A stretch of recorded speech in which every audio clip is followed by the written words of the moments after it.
Welcome to the Traitors, a Traitors podcast.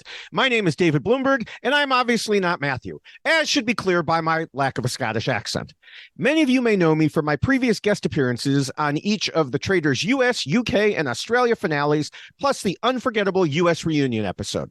For this season of the Traitors Canada, I am stepping into the host role, and I solemnly swear I did not murder Matthew in the night, because of course I'm a faithful.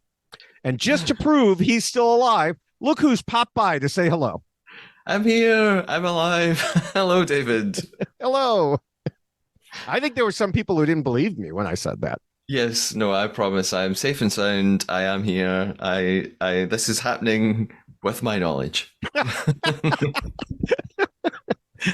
Now, some people may know me from other places, such as my podcasting on the Rob Has a Podcast network, where I analyze Survivor and Big Brother according to rules for winning that I created over 20 years ago when I ran the Reality News Online website. So I've been covering reality TV for over 2 decades. But as I step into Matthew's shoes, I will also generally be following the format he's established here. The Traitors features deep dives into every episode of the multi-award-winning hit TV competition show, The Traitors, as well as interviews with contestants from the shows. Now, I don't know that we'll be getting any interviews this season. We'll have to see. But in general, that is something that Matthew does here. This season of the podcast is, as I mentioned, dedicated to season 1 of the Traitors Canada. And this particular podcast, once we're done chatting with Matthew for a little bit here, we'll focus on episode 1. Yes, David, you must be looking forward to the season, I'm guessing. I am. It's yet another season. It's a little closer to home, so the accents aren't as difficult for me as an American here to understand. Yeah. Is there anything that you are particularly looking forward to remaining and staying the same as other seasons? Any changes that you really want to see? No, I'm just interested to see what they do, since every season has been doing it just a little bit differently. Yeah. I know that they followed some of the US version in having a mixed cast of people who are celebrities and people who are just regular people. I have talked to some Canadians who said even these celebrities are not necessarily to the level of some of the other celebrities in certain other editions, like the New Zealand edition is a good example. Everybody in New Zealand knew almost everyone there. So it'll be interesting to see that in a mixed cast, how much the non-celebrity people follow the celebrity people. Yeah, definitely. I know one person, I think, but I'm not Canadian, so I've got a strange perspective on it. But I'm looking forward to seeing it as well. Looking forward to seeing, how they interact, how it all feels, having this sort of mixed cast. I think it's going to be good. I'm excited. Yeah, me too. And my first guest is Canadian, so he is going to help guide us through the celebrities and who they are and just how well we should know them. Yes. And are you looking forward to the Traitors consuming your life for the next couple of months? Well, my life is already mostly consumed by US Big Brother and US Survivor. So this is just one more part of reality TV as my life. Yeah, I was going to ask, you must be a very busy man. You're covering all these different shows, you're on different podcasts. How do you have time for this? I retired. That's how I have time for it. I retired from my regular job a little over a year ago. So that's the only possible way I could do this. Okay, excellent. Well, I'm looking forward to hearing all of your coverage. I will be back. I mean, unless I'm completely banished, I will be back at some point. I must talk to you about the show. I will be watching. For now, though, I'm going to pull on my cloak, go hang out in Traitors Tower, and we'll see what happens. You said that out loud, right? Now everybody knows. Oh, damn. I'm supposed to keep that secret. Oh well. Yeah, maybe if you just go hide for a little while, people will forget. It's fine. If Traitors Australia season 2 cast are listening, they won't have noticed anyway. That's true. That is a very good point. They'll be like, he was so funny. So he was kidding. Yes. Let's never vote for him. All right. Well, on that note, have fun in the tower. Not too much fun. I don't want to, wake up to find the note that I've been murdered. And we will talk to you soon. We will. Good luck, take care, and I'll talk soon. All right. Bye. Bye-bye. I already mentioned that I have a Canadian guest for this first episode of the podcast, so let me bring him on.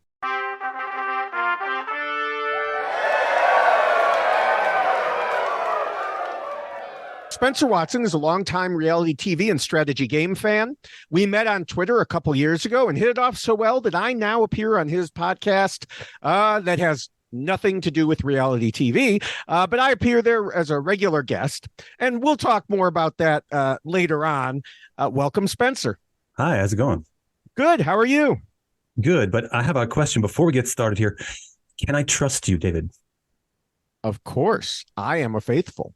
Yeah, well, it seems like you're smiling an awful lot, and I'm just not sure if I can trust you. If you're, every time you talk, it seems like you're smiling a lot, and I'm just not sure. I mean, I'm not the one wearing a cloak right now. Well, fair enough. Touche. Maybe. Or should I say? Maybe it's a giveaway. Yeah. Yes. Now, for people who know me from my other podcasting, I do want to say this is a bit different from my usual format because it is a recap and analysis podcast rather than going through the format I normally use in looking at Survivor and Big Brother players. So we're going to stick to the Traitors format here. And that also means keeping some of the fan favorite Traitors aspects on this version, including, of course, the Traitors traitor, where my guest and I will each lie to one another once during the podcast. The lie can be big or small about the traitors, yourself, or anything else, as long as it is a complete fabrication. However, we're looking for fake facts, not fake opinions. Like, I can't say, I love seeing psychics on TV, which I wouldn't anyway, because Spencer, you'd know that isn't true.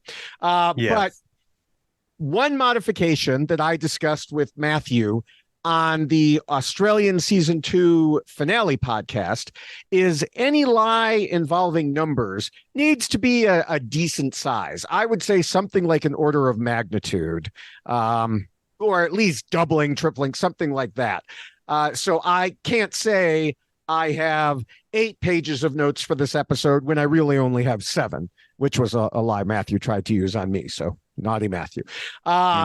So I would have to say like I had 80 pages of notes, which would be such an obvious lie that I wouldn't use that one. But there are other ways that we can do it.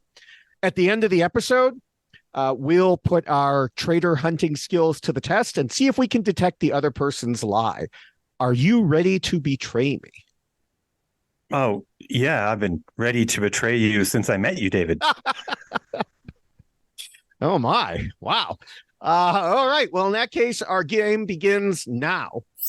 Of course, we are here to discuss episode 1 of the Traitors Canada, which means we meet the host and the players. Well, some of the players, mostly the celebrity players, while they ignore some of the regular people, which is one reason I'm not a huge fan of the combined format. It tends to give short shrift to, like I said, the regular people. And, those people might be just as interesting. But we have what we have, and we'll see where it goes. Of course, I'm not Canadian, so I've never heard of some of these celebrities. I obviously know Survivor 41 winner Erica. I also know Big Brother Canada winner and poker pro Kevin. But that's about it. Since I didn't watch Big Brother Canada, I don't even know Kuzi. Although I have to say I immediately love her. But oh, yeah. Who else do you know among this group? The most recognizable face for me personally is Rick. For people of my age group, Rick is a very recognizable face. I think younger people might not recognize him as much, and people older than me. But for this niche age group, he was a big personality on Much Music when I was younger and watching music videos when they played them. And so, I mean, and I also think already he's coming out with a fairly strong performance here, and he's I don't know if we're going to have a pick at any of this point, but spoiler alert, he'll be my pick. Actually, I had forgotten about that, so it's a good thing. Yes, we will discuss the winner pick. Although now I have to come up with one. But you already have. I'll just latch on to yours. So what about any of the others? Like I'm not a MasterChef watcher, let alone MasterChef Canada. Yeah. I like strategy reality games that involve strategy. Things like MasterChef are fairly popular, but they're popular among people who enjoy cooking, and I do not. Yeah. So I don't recognize May from this, but I'm sure other people do. I do vaguely recognize Mickey. I did watch the season that he won of he won Amazing Race. I didn't know. Canada. He just said he was on Amazing Race Canada, I think. So I didn't realize he won. Yeah, he might be trying to downplay that because of whatever reason, but he was on it and he won that season.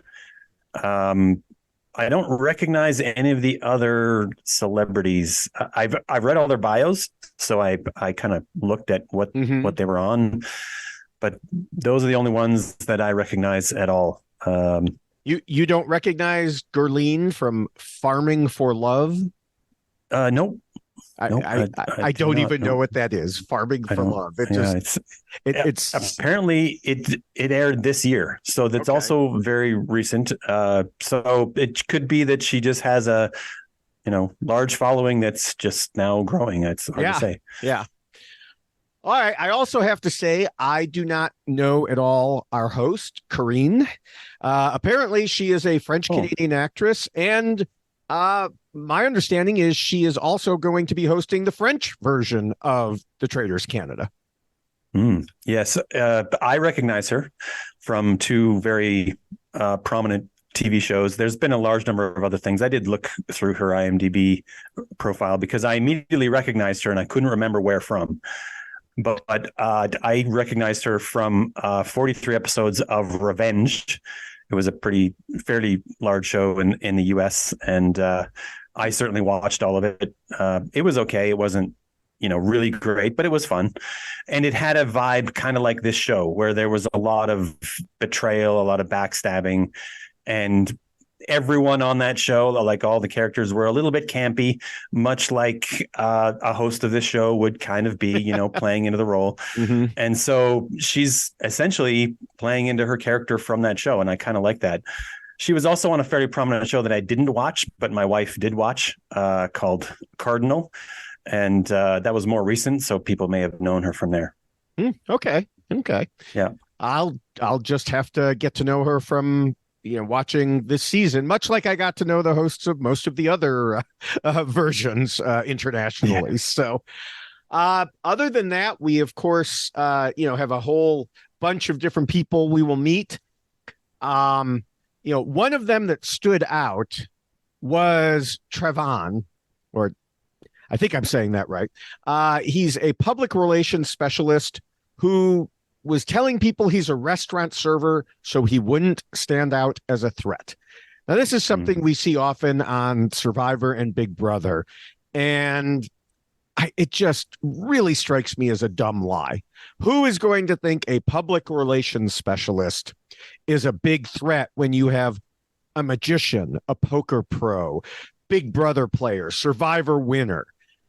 I mean, I know he didn't necessarily know who was going to be on, but public relations specialist does not scream huge threat to me. Yeah. This never seems like a good plan. I've never seen it. Well, it's rare that I've seen anyone do this right to the end of whatever show they're on, where they wait till the very end and then reveal. It's very rare. And more often than not, especially I think in Big Brother, because you're trapped in a house and you have nothing else to do but talk, and only with those few people, it tends to come out anyway as you go, because you open up pretty much about everything. This show maybe less so. It's, I think, over 10 days, right? So it's less roughly, total time. but for most of that time, you'll have a lot more people. So maybe there's other things that you can get by. And if he really was a restaurant server at some point in his life, then it will be easier to pull off, right? Yeah, although he was already getting questioned. One person was like, "Oh, which restaurant?" He's like, several of them." Yeah. It's like, pretty funny if he runs into someone who's a regular at one of those restaurants. "Oh, I've never seen you there." "Oh, that must have been my day off." Yeah, right. Yeah. But again, why lie about something like that and immediately be suspicious? Yeah. Pick a job like I'm a accountant, right? Yeah. I work in an office and no one ever sees me. I have a cubicle. I'm just like all the other office workers. And my job is so boring that no one will ever want to ask me questions about it. That's what you should pick every time. Although, so there was a woman on New Zealand's version, and she was a housewife and a hairdresser. And several people were like, she must be lying. There's no way they would just have a plain old hairdresser housewife on this show. She must be something else. It's like, oh my gosh, she's telling the truth and you're coming after her for that. So, yeah. Now, among the other people, storm. Yeah, the other people we have someone from Canada's Drag Race. We have, I think we mentioned all the other people we were introduced to who were more or less celebrities. So then we have a realtor, a firefighter, a magician and mentalist, a bus driver, and Donna the Psychic. There's no way that would escape your notice. Yeah, because of course there's a supposed psychic. It seems to be a requirement now, ever since Chloe appeared and failed miserably before quitting in Australia. Then we had Kimberly in New Zealand and Gina in the UK. And anyone who wants to know my full thoughts, you're going to get a hint of my thoughts right now. But if you want to know my full thoughts, you can listen to the Traitors episode covering Australia season 1 finale for all my thoughts about Chloe and so-called psychics in general, because I go into a number of different stories, like when I was on a talk show. Now, with all of these failed psychics, you might think I'd say maybe it's good to have one on each season because it shows they don't actually have any powers. The problem is that people still make excuses, which I also discussed on that prior podcast. No matter how wrong they are, someone will still believe them, and therefore these sorts of shows act like promotional materials. It's true. So yeah, there's no such thing as bad press. Apparently for them, although it should have been. My gosh, especially for Chloe, it should have been. But like I said, go back to that other podcast for all of my thoughts on that. Now, getting into this episode, the host began by saying the faithful's job is to root out the traitors and vote them out. And so here's where I'm already going to jump in and interrupt the progress of the show and say, no, that's actually not their job. So this isn't the first time that I've said this on a podcast, but this being the first episode of a new season, I want to make my position on strategy for the traitors clear. The job of any faithful in this game is to survive, period. Make it to the end. Then, when you get there, have a good idea of who the traitor or traitors are so you can take them out. Of course, to do that, you need to make good relationships with your fellow faithfuls so they won't banish you, and also with the traitors, the people you think are the traitors, so they won't murder you, and maybe they'll even recruit you and you can knock them off and win that way. But hunting traitors early in the game is worthless, because when you knock one out, another gets recruited. And if you're too obviously good at it, they're going to murder you. So, you really don't want to be too good at your job. You don't want to be as bad as the faithfuls in Australia season 2, but you don't want to be too good either. Yeah, I think we're going to get into that with one of the contestants at least. Yes. Yes. Now, so what should the faithfuls do? They should look for changes in how people are acting after the designation of who the traitors are, but they shouldn't go around yelling about, oh, this person's clearly a traitor. Instead, pal up with them, become their best friend. Yeah. I mean, what I think you need to do is the biggest part of this game is trust. 100%. Everyone needs to trust you in order to keep you in. Right. First of all, the other faithful need to trust that you're not a traitor. Right. And then the traitors have to trust that you're clueless about who the traitors are. Those are the two key components. Right. So, however you have to go about that, I mean, whatever strategy you use, that's the overarching theme is to be reliable and clueless. Yeah. And you'll get to the end. Right. But of course, every host introduces it the same way she did by saying the job of the faithfuls is to root out the traitors, much like Jeff Probst on Survivor says, you come here to make big moves. And yet every winner ends up having made little moves because that's the actual correct way to do it. But of course, the host can't say the job of the faithful is to not really do these things because, well, that wouldn't be very good TV. But if you're playing the game, you need to know the difference. And it's funny because Erica, of all people, certainly knows that because she didn't make a bunch of big moves in Survivor. She made a bunch of little moves. In fact, they were so small that we've already had more of Erica on our TV screens just from this episode than we probably did the first, 5, 6, 7 episodes of her Survivor season. Yeah. Now, so a host might well come on and if the host came on and said it's the job of all of the guests or all of the contestants to make good television. Yes. They would be honest, but it probably wouldn't be very good to tell them that explicitly. You'd have to. So that's really what the host is trying to say. Yes. We want you to make good television, but we don't want to say that explicitly because that would cause everything to, not work the way we want. So we have to tell you to do things that will make good television. Right.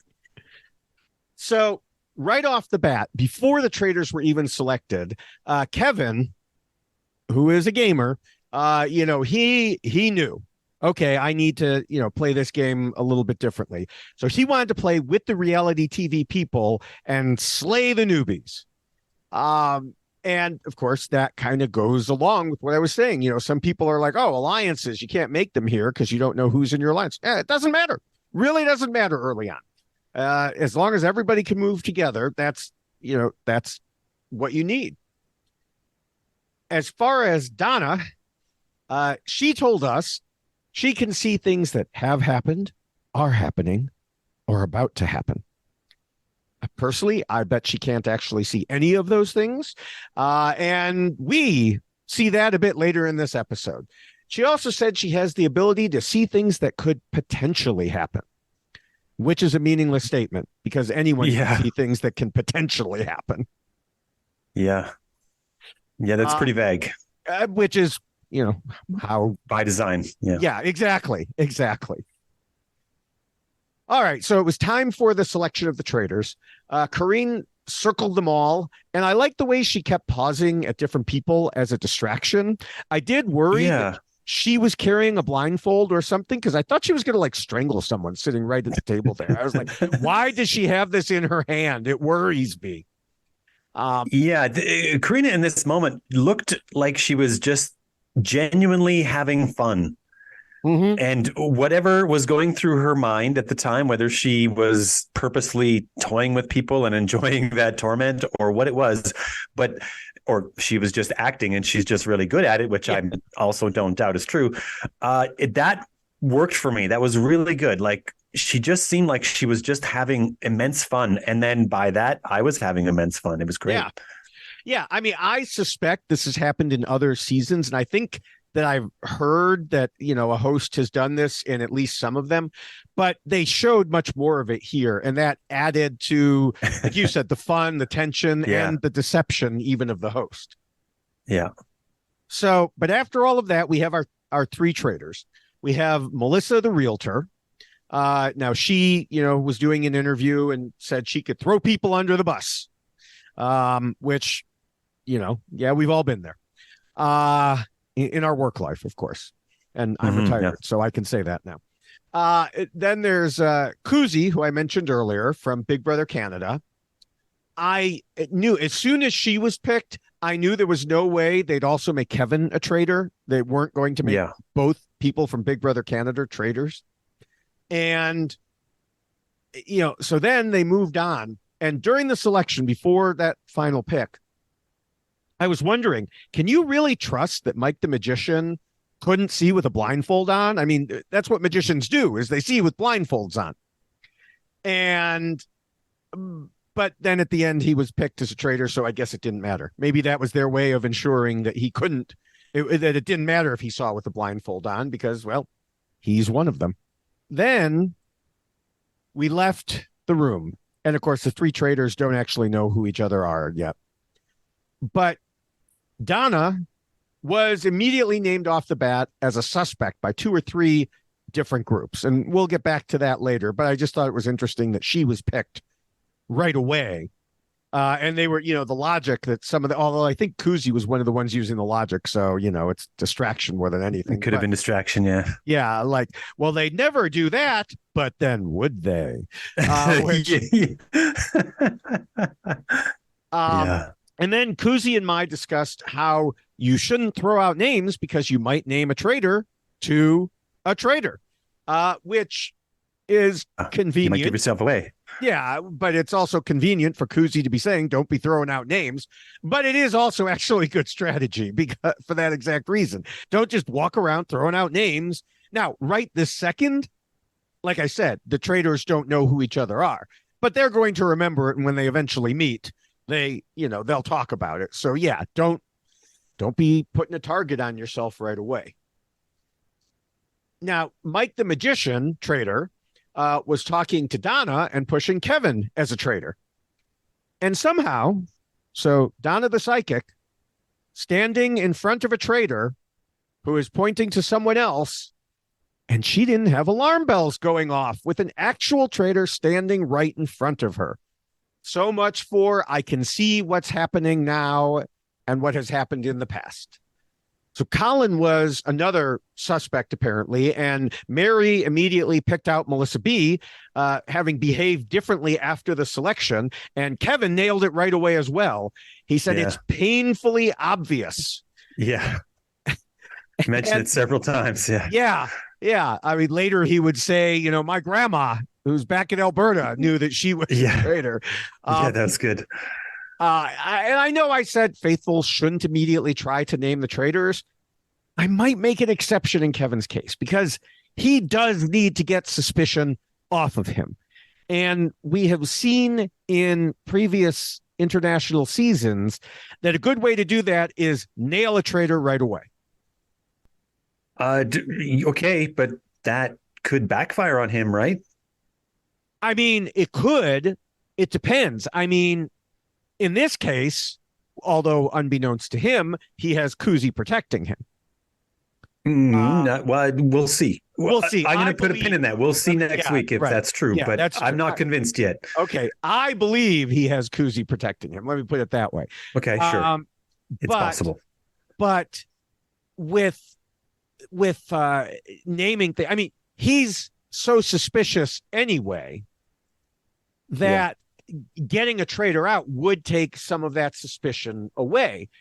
And, so we talked about, Kuzi, I believe, protecting him. And as a matter of fact, the 3 of them, those 2 and Erica, talked again, and Erica told us she wanted to identify the traitors and build good relationships with them and make them think she trusts them 100% in order to keep them around in the game longer. So she basically hit on the strategy that I was talking about on the nose.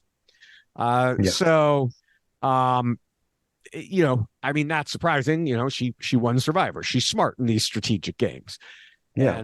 Right. So, I mean, that's great. I'm worried about my man, Kevin. I'm not as hopeful about this as you. I think I mean, there's no way that the other players knew that, but the way that the traders were talking at the end of the show makes me a little worried. But the fact that he, mentioned openly to other people that one of the actual traders was the right one leads me to think that they'll want to get rid of him to protect that trader, right? I think, yeah. I think it's possible, although, and we'll get to this point, but one thing that I noticed since you mentioned it is when Kuzi brought up, "I've heard your name, Melissa." This is at the end of the episode. We're jumping ahead a little bit here. Yeah, she then backed up and said, "Well, I don't remember who, just people." She could have easily said Kevin. Well, true. Maybe. Yeah. But going back to more timeline order here, they go on their first mission, which was to find $20,000 in gold hidden in a quarry. I don't know. I don't know what it says about the different countries, but like in the US and in Canada, they find gold. And in Australia and New Zealand, they hunt for silver. So I don't know. Maybe it's, I haven't pulled up my old World Book Encyclopedia to see maybe different metals are, found more in these different countries, different areas. Well, I don't know that they've ever had a gold rush in New Zealand or Australia, whereas those were fairly prominent in the early time of the colonization of this continent by Europeans, the gold rushes in many places. So maybe it's a cultural thing. Yeah, that could be. So they had to blow up a quarry to do it by digging out a cable, connecting everything, running several of them, running a kilometer uphill to get pieces of wood and a detonator, all within 30 minutes. And they were split into a running team, and then that group had to split further so that, one group had to get wood, one had to get the detonator. And generally the women went first for the wood, and then the guys went for the heavier detonator. Yeah. As in other versions of the show, the challenges generally don't really mean much other than obviously adding money to the pot and occasionally giving people a reason to banish someone if you're too weak. You're not adding money to the pot. Then maybe we'll do it. But even that, it was like talked about in the beginning of some seasons, but then I don't know that it ever really carried through. And I don't think there's any discussion in this one. Now, Trevon went down. He was on the ground at the end of bringing down the detonator. And when he was asked, someone said, "Do you have any medical conditions?" He said he has asthma. So I would hope that he had his inhaler with him.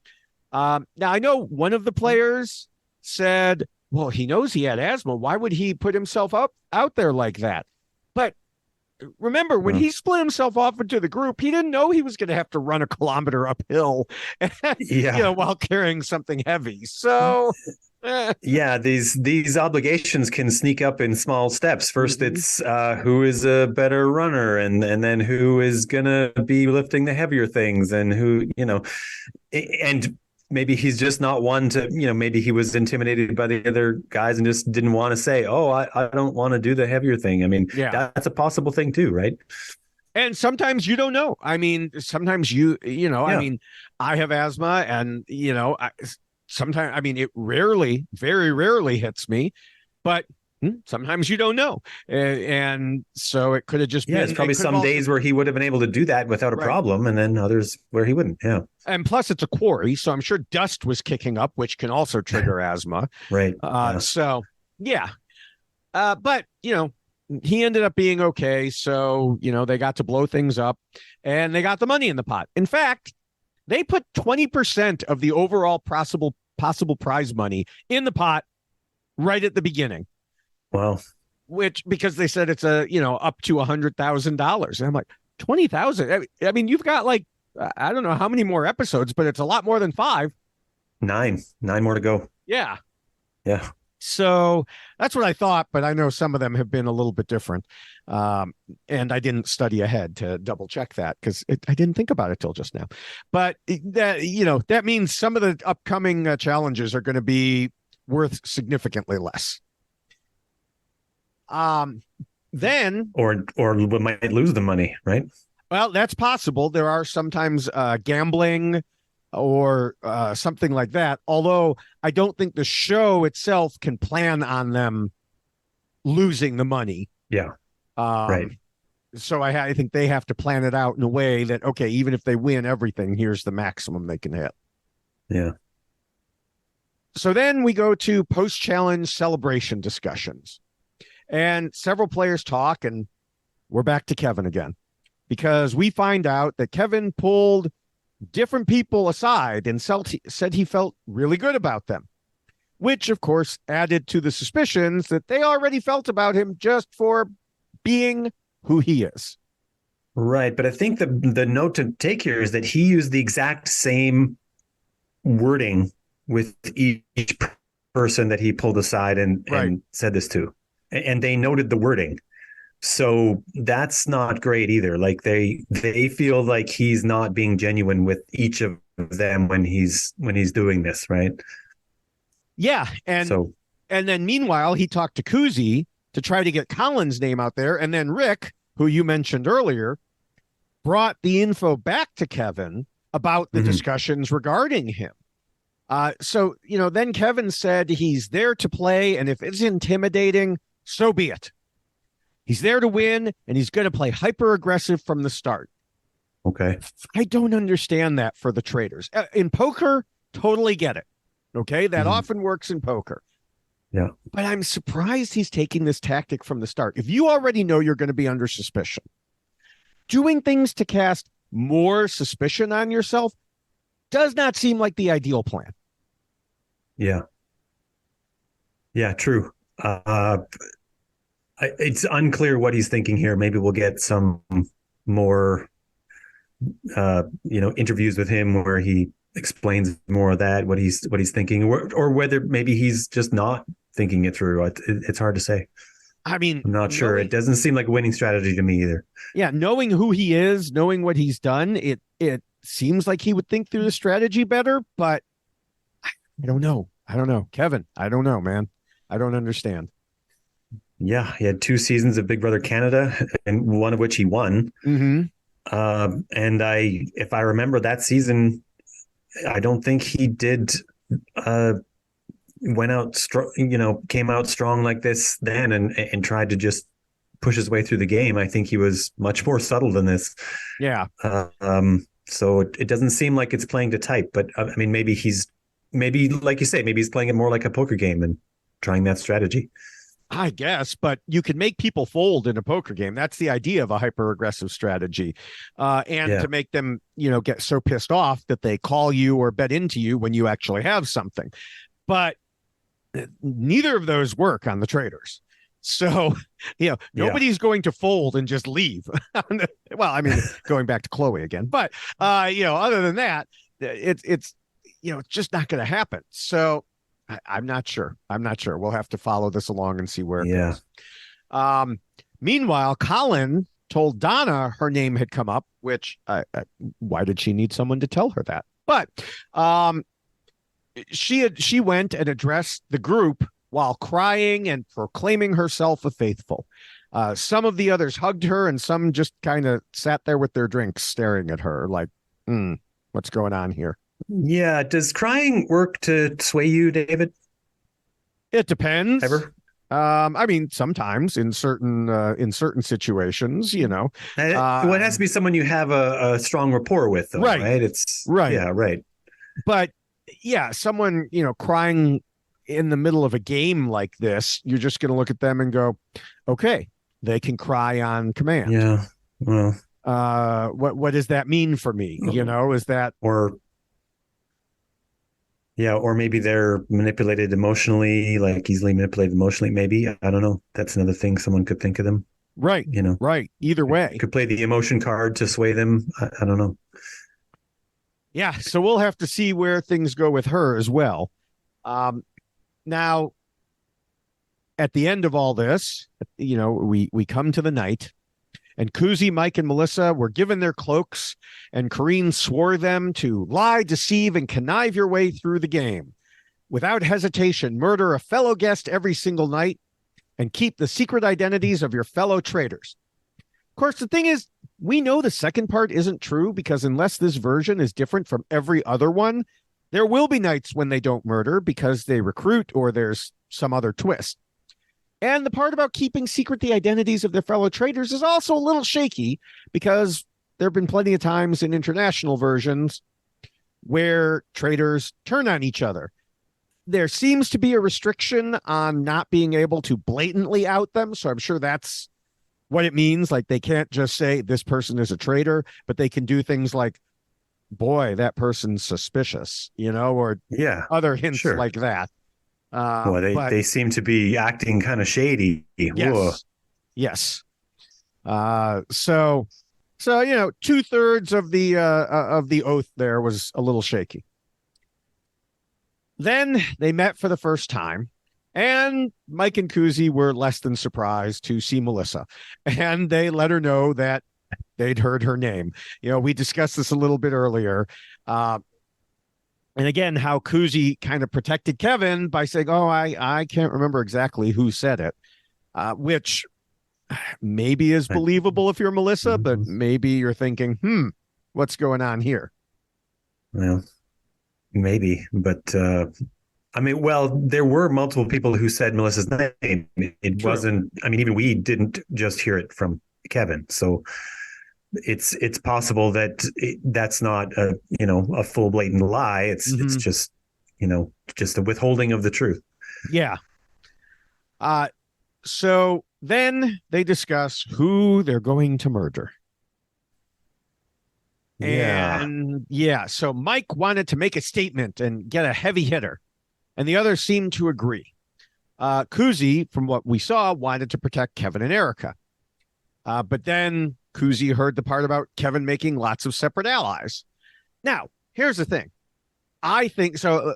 Let me just Melissa then thought May would get herself in trouble because of some of the things she were doing. I don't understand why they didn't say the same thing about Kevin. Because if Kevin is already suspicious, already making a bunch of alliances, already has a bunch of people talking about him, why on earth would you want to murder him? Leave him out there. Let him be a distraction. I would point out that would be, as I pointed out, as the key strategy is that, a key part of the strategy would be to be clueless about who the traitors are, at least from the viewpoint of the traitors. And Kevin broke that rule, right? Because he's on to one of the traitors for real. So they can leave him out there as a big flashy distraction, and maybe he gets voted out as a traitor and as a shield for them, except that he might also be pointing other people toward voting out Melissa, who actually is a traitor. And that's one of their primary worries, right? They might not need to be worried because they could just, between Kuzi and Mike, just let Melissa go and they'll get to pick their own third traitor. And, and they could just pick Kevin, who knows, whoever. But, that doesn't seem to be anything that, if they had discussions about that, they didn't show us that. So, I doubt that they're really openly talking about that. They might be thinking it, but probably not talking about it. And I think that for that reason, Kevin's in trouble here. If he clocked Melissa right out of the gate and is so certain of it, I think he should have kept really done the May strategy, which is to never tell anyone when you think you know who a traitor is. Use that information in another way to do whatever you like. Yeah, I think, like I said earlier, generally, I think you're right. I think in this case, if he can get a traitor out right away, it takes so much suspicion off of him. In part because these people will not have seen Australian season 2, where a traitor did something similar to make himself look more trustworthy. He turned on one of his own pretty early on. But I don't see it. So yes, Kevin came out and did what we said he shouldn't do and named someone. But as you pointed out, several people named Melissa. So it's not like getting rid of Kevin gets rid of the problem. No, not specifically. if anything, it could draw more attention to Melissa. Like, oh, I heard Kevin was naming Melissa and now Kevin's gone. Well, and that's always a worry, right? Right. I think you keep him as the flashy distraction and you start spreading around. Well, if he's spreading around Melissa, sounds to me like Melissa's probably okay and Kevin's the traitor. Now, once they if they end up banishing Kevin and he turns out not to be a traitor, then it'll swing back the other way possibly. But hey, like you said, that's not Kuzi and Mike's problem. They weren't the ones who were so easily discovered.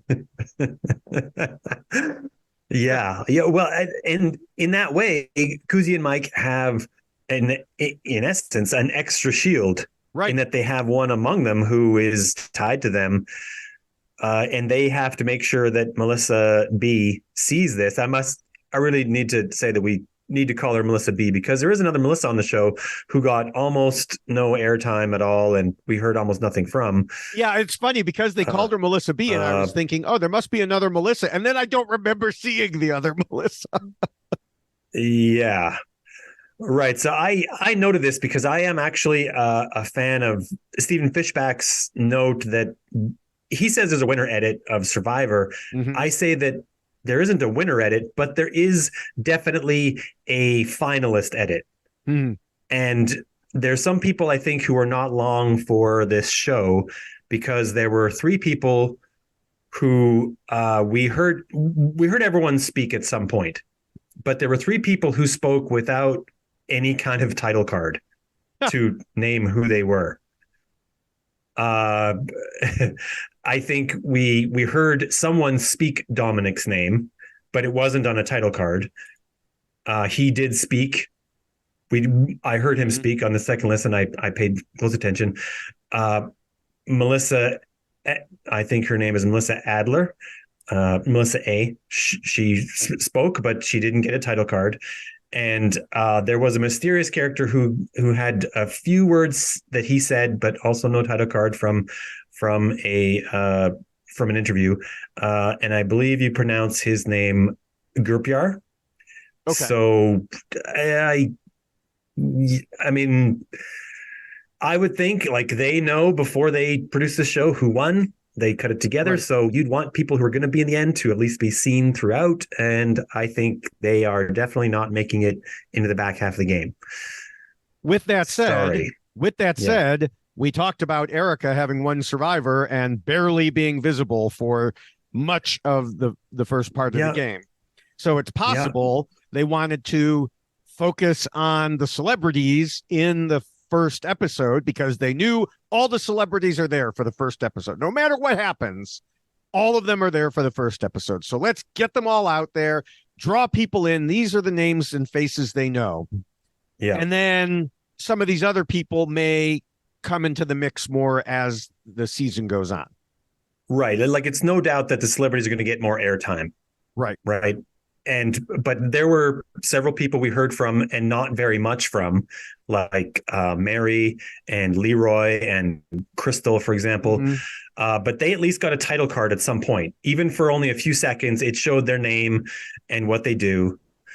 But these other 3 got no title card at all. No name drop, no mention of exactly who they are on the show. And you know, absolutely, they weren't celebrities. They weren't here to draw more eyeballs to the show. They're just here as an extra contestant. But I think there's maybe something to that. And we'll see. We'll see if that plays out, that they only make it a few episodes in. Okay. All right. So then with that, we were left on a cliffhanger, which I know, I saw some people on Twitter were not. Well, the funny thing was, so this aired last night originally. I did not get to watch it, or Monday night originally. I did not get to watch it until Tuesday late morning. And I was surprised I hadn't been accidentally spoiled on Twitter or anywhere on social media yet. And then I watched it and realized I hadn't been spoiled because there was literally nothing to spoil. Nobody was sent home. The only spoiler would be who was picked as a traitor. Yeah. Yeah. And that's not really a spoiler because of course it's right there on, that's, yeah. Yeah. So with that, who do you think is going to be murdered? I have not good. I'm worried about my Kevin. I'm worried about Kevin. Really? Okay. He's I mean, he was shown more prominently and had probably the most airtime of anyone on the show. But I personally, looking at the meta view, the meta thinking of this, I think that they're trying to get as much juice from the lemon before it goes away as possible. Show him as much as they can before he's viciously removed by the traitors. And if it's not Kevin, I think it's likely Erica. Wow. Okay. Or Fierce. One of those three. They were all mentioned. Okay. And they all mentioned that they wanted a big target. And I guess I'm not, saying one of these three. It's definitely, it's that much of a pick. Maybe I'll go with you, not Kevin, and I'll say it's Fierce. Okay. It is interesting because in previous international seasons, the Traitors have said, we need a big target. And then they pick someone and I'm like, well, I wouldn't have considered them a big person. I don't know why you do, but okay. Yeah. I think they're going to go after either May or Donna. So I guess May Donna. But I didn't notice if Donna was in the clips for the future. But if any of them did see the impact that Chloe had in Australia season 1, and there was plenty of time for them to have watched that, and I would hope that at least some of these people did. There was a reason that the Traitors murdered the so-called psychic right away in New Zealand. Spoiler, sorry. It's not much of a spoiler warning since I said spoiler afterwards, but sorry. It's already happened. So, I think that they might do the same thing because having someone there who claims to have special powers, if they name you, we saw in Australia, it carried weight, even though it shouldn't carry weight. And so the psychics might worry that she might name them, even if they absolutely know that psychics are fake. If she names one by accident, which is basically what happened in Australia, it could turn people against them. So that's one reason I could think of. So I think they're going to go after Donna. We'll see. If I were Donna, right. if I were Donna, I guess I could tell you with authority, what was going to happen. Right. Well, you'd have to. Yes. It would be, what kind of a psychic prediction would it be if you were hedging your bets on it? Well, someone whose name begins with, I see a woman. Yeah. I see a woman on TV. But definitely one of these three, like my prediction. Yes, one of these three. Yeah, exactly. I'm guaranteed to be right. It's one of these. I'm sure of it. It's one of these three. I guess we should also predict who's going to be banished, since we didn't even have a banishment here. That's where I would go to your prediction of Kevin. I think they will go after Kevin in the banishment. I think he is just too tempting a target there. So I think after the murder, I think he'll survive the night, but he won't survive the day. Okay. I'm going to go with Melissa B as a banishment target. Okay. I think she's given herself away. There's too many people who have all clocked her as a traitor. And regardless of whether Kevin stays or goes after the murder, I don't think she's getting past this very, very far. I don't know. Okay. All right. Bold pick. Bold predictions. We'll see if it turns out. Specific predictions. Yeah. All right. Well, there we have the first episode. Being that most episodes will have 2 people leaving, and this episode had no people leaving, it wasn't as exciting as a premiere as it could have been. But hey, we play the cards we're dealt. As Kevin would say, no, you don't. You play the player. But, we're on a podcast. There's no player to play.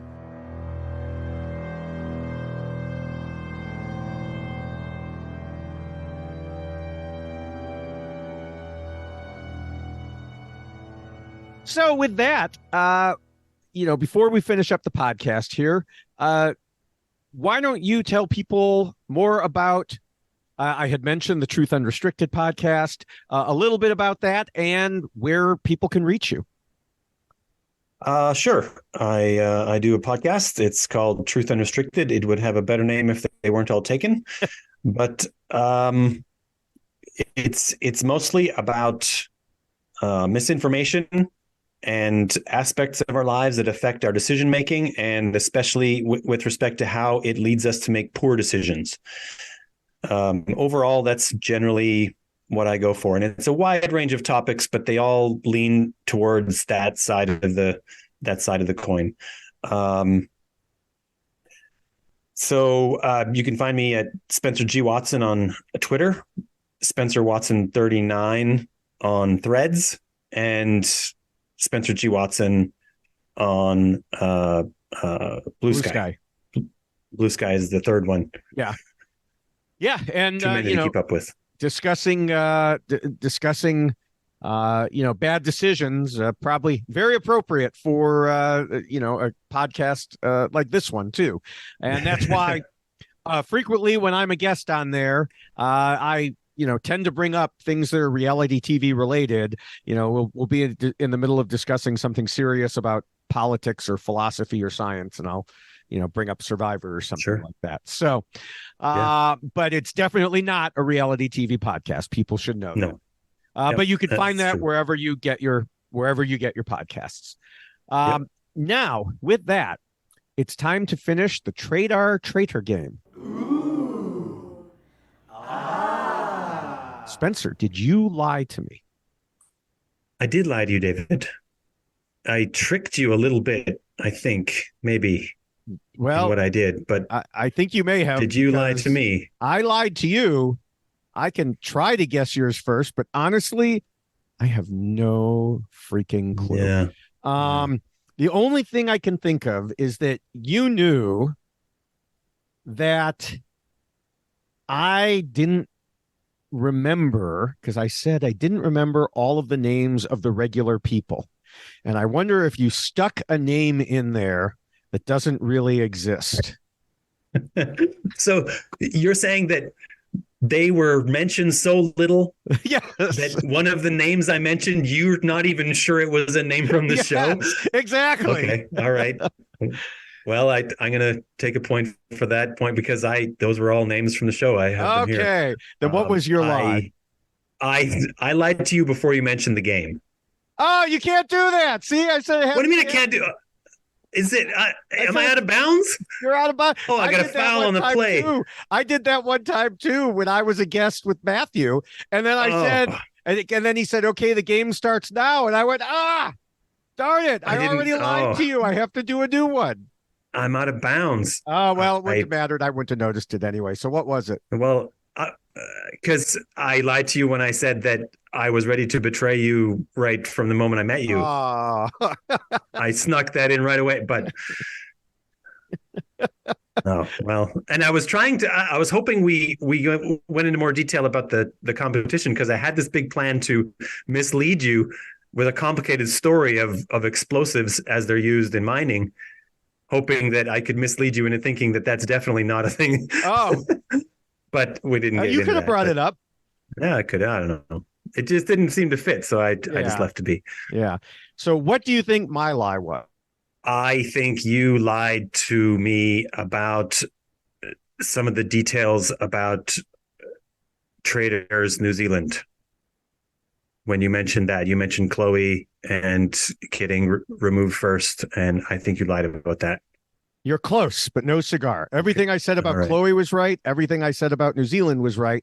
I completely made up Gina the Psychic in the UK version. There was no such person. Oh yeah. So I'm sure people who are listening along, because I've done this when I've listened to Matthew's podcast sometimes. He adds in players that. Well, not that, but just other things like he'll be talking about a scene or something like that. I'll be like, oh God, how did I miss that? And then they'll get to the end, and so I'm sure someone was listening going, Gina the Psychic. I don't remember Gina the Psychic. Yeah, that's because Gina the Psychic didn't exist. Right. So, One time the first time I did it, I talked about my lie. I said, I was talking to my two daughters, and a friend of mine who will probably be a guest later this season, was listening. And before he got to the end, he's like, daughters, you have sons. What are you talking about? I'm like, wait till the end. So there we have it. Episode 1 of the Traitors Canada. Anyone who wants to reach out to let us know what you think, I am all over social media and reality TV podcasting. I think I mentioned earlier, I podcast about both Survivor and Big Brother on the Rob Has a Podcast network, with the name of the show being Why Blank Lost. And it's called that because we discuss why each player lost. So we fill in the blank each time. You can find all my various accounts on social media through my link tree at linktree/David Bloomberg. There's a dot before the EE in Linktree. Or you can find me at most text-based social media like Twitter and Blue Sky as at David Bloomberg, and the video platforms TikTok, YouTube, and Instagram as at David Bloomberg TV. Because Threads is connected to Instagram, I'm at David Bloomberg TV there as well. Speaking of TikTok, Instagram, and YouTube, I post 3 or 4 reality TV short videos on all those sites every day. Right now, they're mostly U.S. Big Brother and Survivor, but I'm already working on some for the Traitors Canada, and we'll probably have some posted by the time you hear this podcast. You should also check out the accounts for this podcast overall. You can find us on Instagram as at the Traitors Podcast and on Twitter as at the Traitors Pod. You can also email the Traitors Podcast at gmail.com. And if you'd like to help support the costs of getting this podcast posted, you could drop Matthew a few bucks or whatever they are in Canada. I don't know. Are they bucks? Are they ducks? Are they? No, they're dollars. We have dollars. Oh, okay. We have funny names for the individual denominations sometimes, like but loonies or something like that. Yeah. Yeah, the $1 coin we call a loony. Yeah. Okay. So you could. That's normal. Yeah, we're normal. You could drop a few loonies, although Matthew's Scottish, so I don't even know what's going on over there. They convert it. Yeah. You can at coffee. So that's coffee.com, ko-fi.com/Matthew Keeley. I will be back here again in a week with another guest. I hope you tune in and feel free to reach out through social media in the meantime. See you then. Bye. Bye.